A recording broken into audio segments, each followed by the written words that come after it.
In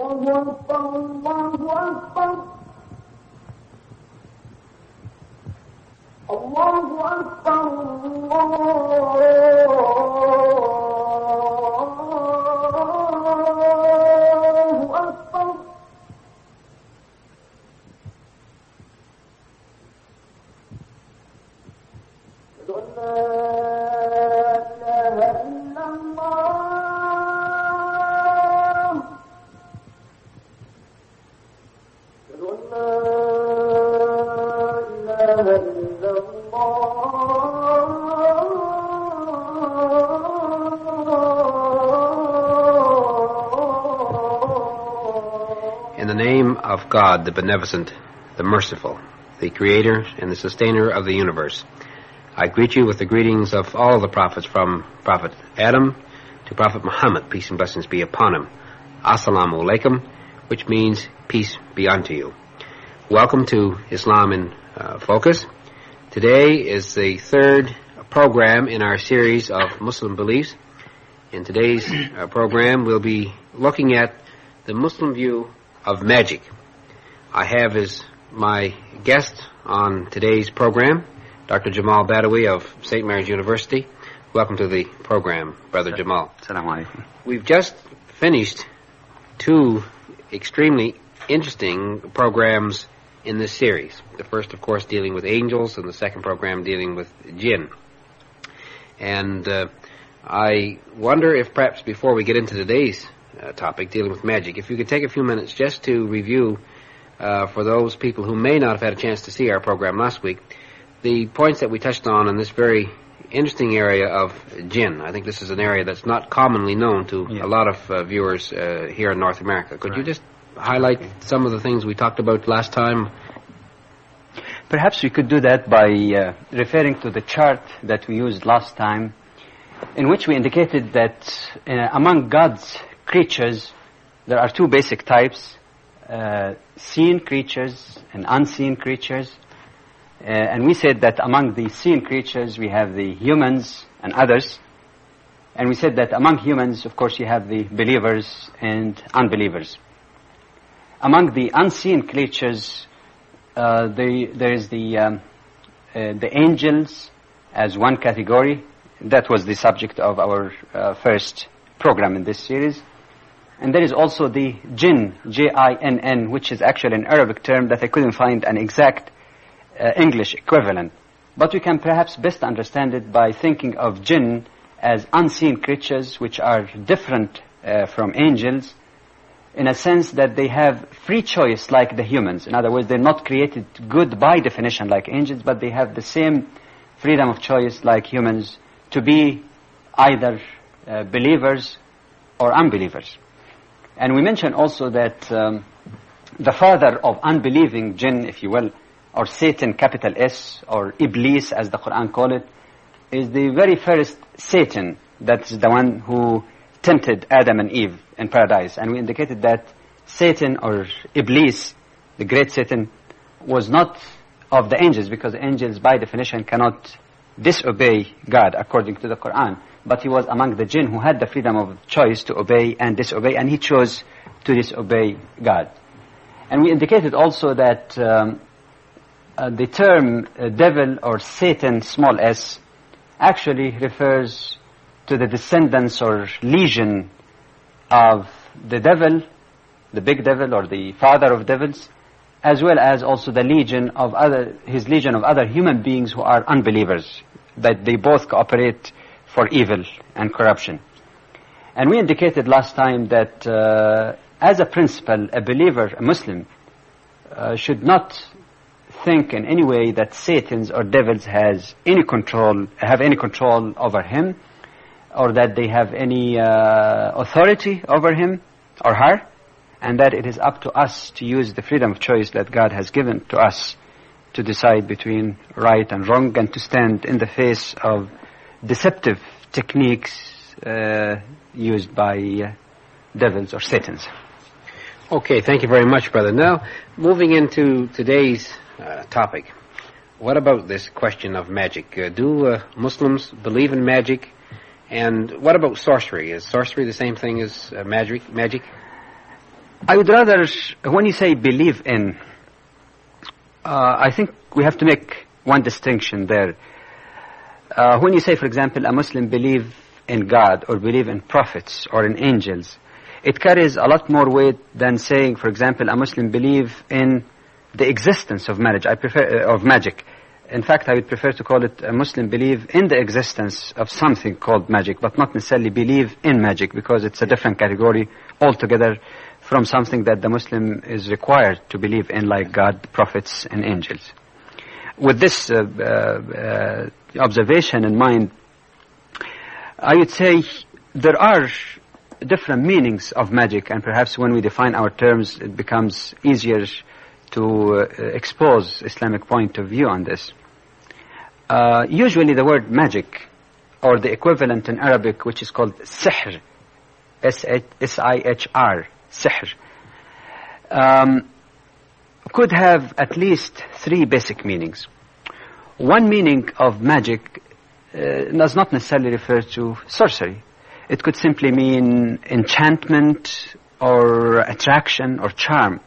Like you say, he used words that were so effective, they were like magic on him. That it is so eloquent, so beautiful, so trustful that it has magical influence in a sense of attraction or enchantment. This could be one meaning. And in that sense, then, there's no problem. Yeah. Actually, the Prophet of Islam, Prophet Muhammad, peace be upon him, was quoted as saying, "Inna min al-bayani la sihran," that some appropriate truths which are presented properly has the effect of magic in a sense of attraction or enchantment. There's nothing wrong with this. Sometimes we talk also about magic in a sense of having some kind of trick or illusion. Well, if that's used for the purpose of entertainment of children or adults for that matter, that's fine. Pulling a rabbit out of a hat and all that stuff. Well, if it's done for the purpose of entertainment, it's fine. Actually, there could be some books even that teach you how to play those tricks. There could be nothing wrong basically with it. But this same kind of tricks, when it is used to exploit people or strike terror in their heart, or give them the illusion that some human being has some kind of superpowers, then it is wrong and condemned. In fact, we find reference to that in the Quran about the magicians in the time of Prophet Moses, peace be upon him, and during the Pharaoh's time. That appears particularly in chapter 7, verse 116, in which the Quran says that when the magicians challenged Prophet Moses, peace be upon him, they started making all their magic works to see whether he can match them. And it says, when they threw this kind of magic works, they bewitched the eyes of people and struck terror into them, and they showed a great feast of magic. So the idea was to impress on people or to claim these superpowers. This is something that is condemned. In fact, the Quran explains this type of magic, that it is simply a skill in illusion.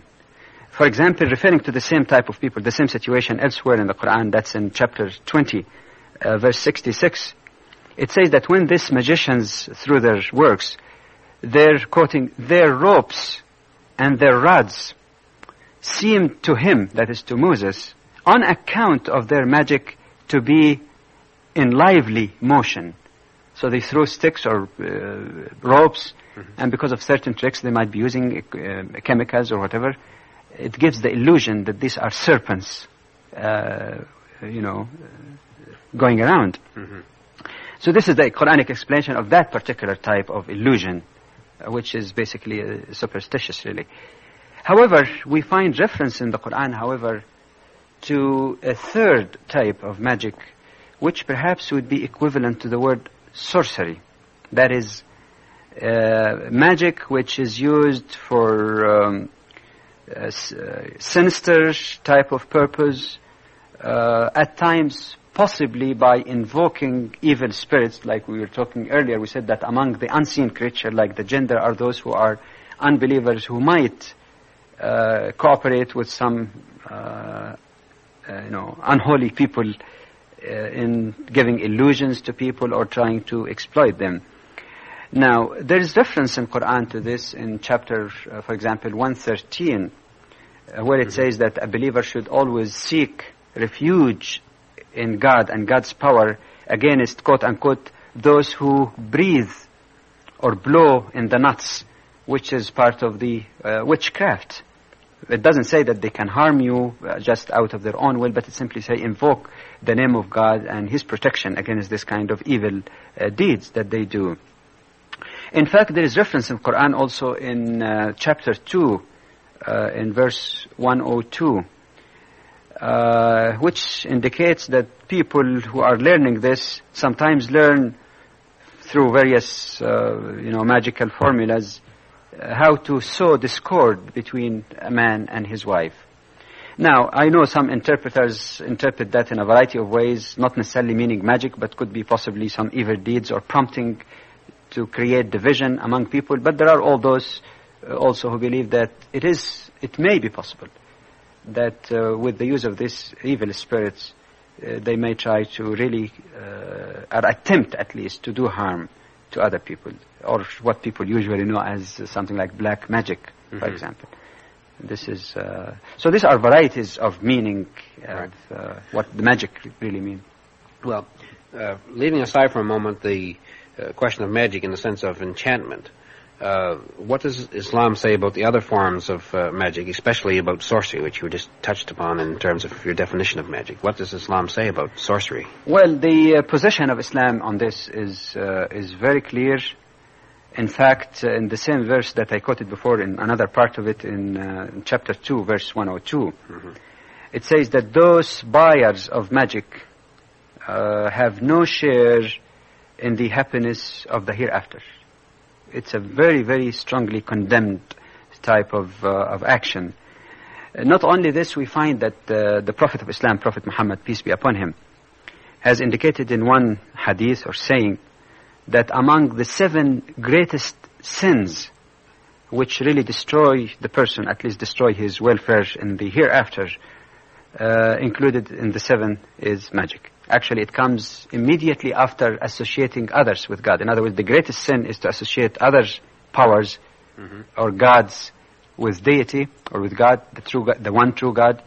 Next to that is a sihr or magic or sorcery in that particular sense. So the position of Islam is quite clear on that. It's absolutely condemned. Now, you've talked about the use then of sorcery and magic, those who use it perhaps for wrong purposes. How about learning of magic without necessarily using it? Is this also wrong according to Islam? Just the learning and the acquisition of knowledge about magic? In fact, we find a reference in the very same verse. It's an interesting one, really. That chapter 2, verse 102 also. It talks about people who learned magic in the past, that they learned what harmed them, not what profited them. And obviously, when the Quran says about something that when you learn it harms you, then you better keep off. Indeed, you cannot really separate learning magic from using magic, because learning magic, or particularly sorcery, is very tempting for the person to use it. And when it's tempting to use, it may also be tempting to use it for evil. We are humans. We might get angry with someone. We might really be envious in a negative sense to someone else. So to cut the evil tree from the roots, Islam also prohibited learning even of magic. Okay. In fact, if I may add to this, yes. Many people reported to me, for example, some people who might have heard of cases, that many of those people who try to practice sorcery or get into this very slippery road, many of them end up going crazy. Because they get some kind of domination by the evil spirits, or even by imagination, whatever happens to them, but a lot of them really end up being crazy. It's a very dangerous area to get into, so it's better to keep off. Okay, let's look at another set of circumstances then. If we forget a minute about using magic, and we refrain from learning magic, what about the case if a person just goes to somebody, to a musician or to a sorcerer, to ask that particular person to help to solve a problem? Is this permissible for Muslims? It is just as condemned as the position of magic itself. Let me give you some evidence of this. in one of the saying of Prophet Muhammad, peace be upon him, he says about certain category who will never enter into paradise. And one of those categories is a person who believes in magic. Because, of course, when you go to a sorcerer, it means that you believe in him. You believe in some power that he can profit you or harm you. Yes. And this is totally against Islamic belief that God alone has the absolute power, that nobody, absolutely, a human or unseen creature can inflict any harm unto you against the will of God or contrary to God's will.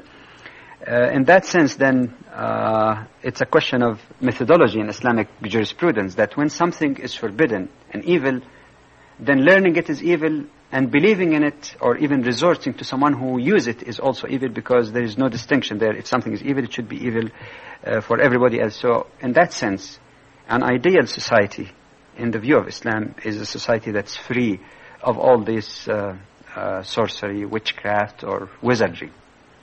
So, well, okay, then if we accept the position that seeking the help of magic or a magician is forbidden, what should a person do when faced with a very serious problem? Well, I'd suggest 4 basic points that one should keep in mind. Whenever you face a difficult problem, Islam says that first of all you must have the very firm, unshaken belief that there is nobody absolutely who shares in the divine attributes of God, in His power, in His authority, in His control over this universe. Like I said before, that nothing ever can happen or take place in this universe against His will. There is no competing power with God. He is the sovereign of the universe. So this, of course, includes, like I said, human beings, jinn, diviners, magicians, sorcerers, or any other creatures. Because all are creatures. There's only one creator, everybody else and everything else is a creature of God. The second point that we should keep in mind is that to believe in magic to help you resolve a particular problem has an implicit or carries an implicit hidden assumption that somebody else can't benefit you or harm you, which is a kind of shirk, as we call it in Islamic terminology, which means associating other gods or other powers with God, which is regarded as blasphemy. A third is that Islam provides a more constructive and positive way of dealing with difficult problems. That a person should try to depend upon God. Dependence upon God does not mean fatalistic type of attitude, but it simply means that you do what you can, but you ultimately believe in the final authority of God. You petition Him, you invoke His name, you pray to Him to guide you and help you in that. But fourthly, like I said, this is not necessarily contradictory with doing your best. Mm-hmm. So whenever you have a problem, try to use your God-given rationality, God-given mind, which should be used, not put on the shelf. It may not be enough. You might seek the other mind, seek the help of other human beings, people who are sincere in giving you some advice. But like I said before, when the problem really gets complex, you could also invoke the name of God and ask for His guidance, because the mind alone and intelligence alone may not necessarily by itself resolve all problems. You might get that extra help. But you've got to do first what you're supposed to do, and then leave the rest to God. Mm-hmm. I'd like to address another related kind of question, and that is this question of divination. I think you touched on this just a little bit in the answer you've just given, but I'd like for you to perhaps expand on this a little bit in terms of the position relating to divination, or seeking the help of someone who claims to be able to foretell the future, fortune tellers, that kind of thing. Is that possible? Well, the term used for unseen in the Quran is called ghaib, something that's absent from us or beyond our knowledge. But you could divide this unseen or unknown things, or things that might fall in the future, or let's say things that relate to unseen in general, into 3 categories. There is one category of information which only us didn't have access to or don't have access to. For example, if you talk about something that happened during the days of previous prophets or prior to that, something that has not been documented, for example, in history, because there may be other documents or other references, then we can say that we don't know exactly what happened in that particular period of time because we were not there. But there were other humans who were there who knew of it. So this is one type. A second type of unseen are information which are not accessible and were not accessible to any human being. Example, what happened to the earth or on earth before the human being lived on it? No human being has been there, so people make theories on the basis of whatever facts are available, but still it's not that certain because no human being knows it for sure. And then thirdly, there's also other information which relate more to your question, information which is impossible for any human being to know without revelation. This includes things like knowledge about God, what will happen to us after death, life hereafter. These are all information that you don't have just a place whereby you can go and read or study it and say, that's it. It's got to be communicated through revelation. That also includes the knowledge of the future. Again, this is something that it is impossible for any human being to sit down and say in X year why things are going to happen. So the basic rule, according to the Quran, is that the knowledge of the unseen, of all categories, in fact, lies exclusively with God. Let me just quote you one documentation, for example, on this. In the Quran, in chapter 27, verse 65, it says, قُلْ لَا يَعْلَمُ مَنْ فِي السَّمَاوَاتِ وَالْأَرْضِ الْغَيْبَ إِلَّا اللَّهِ. That is, none in the heavens or on earth except Allah, or God, capital G, knows what is hidden, that is in the future. So this is the basic rule about the unseen. Even the prophets of God themselves, the messengers of God, were instructed not to claim that they have any knowledge by themselves, because this is another issue, by themselves of the future. For example, in chapter 6, verse 50, it says, say, about Prophet Noah in particular, say, that's to your people, I tell you not that with me are the treasures of God, nor do I know what is hidden, nor do I tell you I am an angel. That's a prophet even who is quoted to say that. The same thing also directed to Prophet Muhammad, peace be upon him, in the Quran, the last revelation in chapter 7, verse 188. Telling him to tell people, say, that is, say, O Muhammad, I have no power over any good or harm to myself except as Allah or God wills. If I had knowledge of the unseen, I would have multiplied all good, and no evil should have touched me. I am but a warner and bringer of glad tidings to those who have faith. In fact, there was a little story that's narrated in Tirmidhi, which is a collection of the Prophet's saying, in which they say some people came to the Prophet, peace be upon him, and they said, they hid something in their hand and said, right, tell us, what's there? And his answer to this, he says that, I am not a diviner, and divination and diviners are all in the hellfire. That is, the message of the Prophet is to guide people not to play all this kind of things. And there are other evidence in the Quran, for example, in chapter 34 and verse 14, there is mention about even the jinn, other than human beings, that's the spirits, not knowing about the death of Prophet Solomon, peace be upon him. So there are plenty of evidence in the Quran that shows that the basic rule is that the knowledge of the future is the exclusive domain of God, except as He wills. So then I think we can gather then from your answer that our previous discussions of prophethood, where we talked about the ability of prophets to be able to foretell things which actually happened at some subsequent time, based on what you've just said, then this is not an exception to the general rule that you've just explained, that prophets are not fortunate to tell the future, so to speak. It is not an exception if you're talking about divination, right. But it could be admissible if you look at it as prophecy. I think the distinction perhaps could clarify this point. Mm-hmm. You see, when you talk about divination, we're talking about people who claim that they have certain supernatural power to exploit other people or to commercialize whatever they're doing and telling people what is going to happen to them. And, they charge all kind of money for this, or at least some do. Mm-hmm. Sometimes divination also is based on the false claim of contact with supernatural beings or spirits or devils or whatever.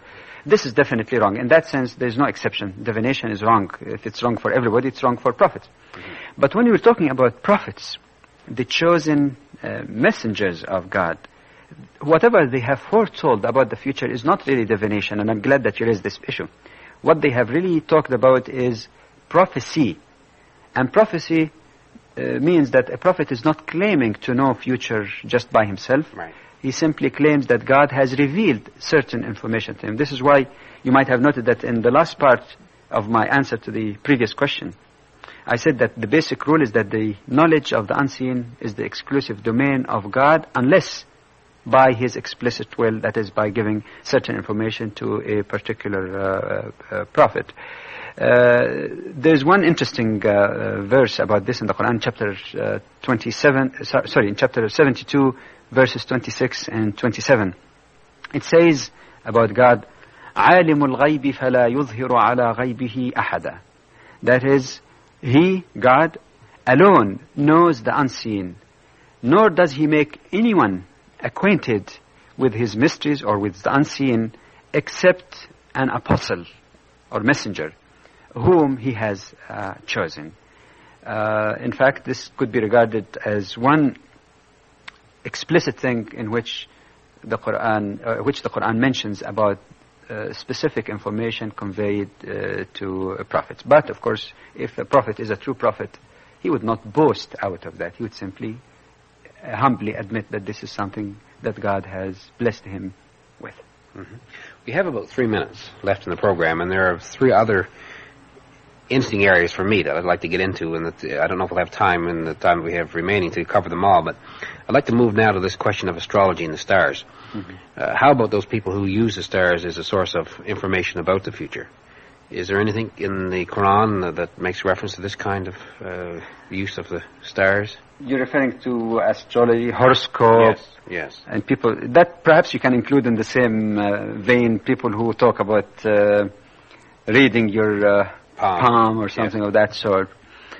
Well, I think from a Muslim point of view, most of these things is nothing but superstition and exploitation of people, and at times commercialized type of activities. It sells lots of books, but it doesn't necessarily, tell a whole lot. Right. Sometimes things might happen by way of coincidence, but just let's look at this. You open any paper any day and you read all these things about the horoscope, and you think that it tells you exactly what's going to happen to you because you have been born in that particular month or that particular period of time.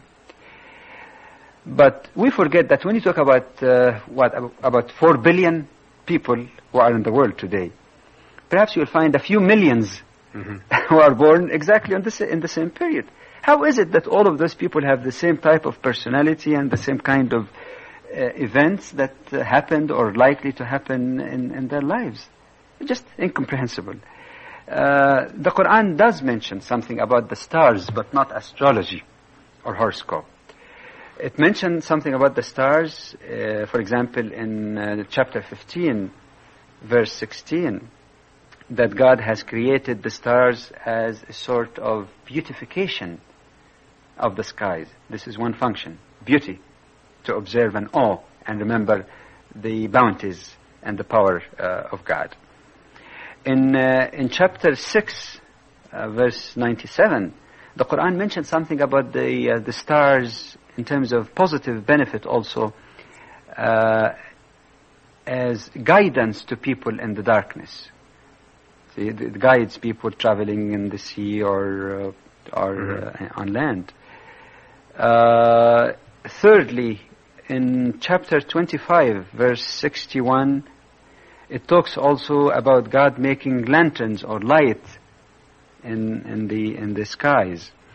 In an interesting verse also in chapter 10, verse 15, it talks also about the sun and the moon, the sun as shining glory and the moon as light, which is quite interesting because the words used in the Quran shows that the sun is a source of light, whereas the moon could be regarded as only light or reflection of the light. I wish we had time to pursue this further. I wanted to get into the whole question of good and bad omens, good luck and bad luck and so on. But we're getting some frantic signals from our crew that we've exhausted our time for today, so we'll have to conclude our program. I want to thank you for appearing. I want to invite all of the viewers of the program back to our program next week when we'll proceed with our series on Muslim views. Next week we'll be looking at the question of what is the soul? What happens to it after death? And is there an afterlife? Thank you for watching Islam in Focus. Hope you'll join us next time. Assalamu alaikum. Peace be upon you.